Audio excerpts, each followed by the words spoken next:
A routine prison transport turned into a crash scene on one of Singapore's busiest expressways, leaving an inmate and officers trapped inside a damaged vehicle. On the evening of the 19th of December, a Singapore Prison Service transport vehicle was involved in a serious chain collision along the Central Expressway, heading towards the Seletar Expressway, just after Jalan Bahagia. Inside the vehicle were one inmate and two escorting prison officers, carrying out what was meant to be a standard transfer. According to official statements, the prison vehicle was suddenly rear-ended by a private car. The impact was strong enough to push the prison vehicle forward, causing it to crash into another private vehicle in front. In seconds, a controlled escort operation turned into a multi-vehicle accident on a live expressway. The force of the collision left the inmate and one of the escorting officers trapped at the rear of the prison vehicle.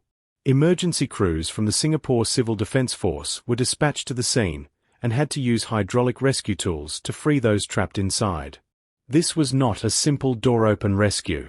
It required heavy equipment and careful extraction.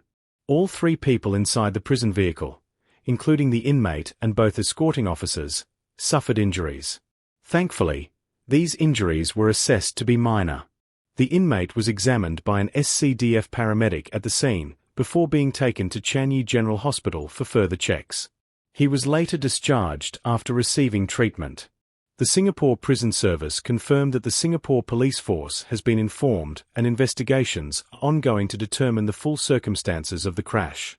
At this stage, authorities have not indicated any wrongdoing by prison officers, and the focus remains on understanding how the collision happened.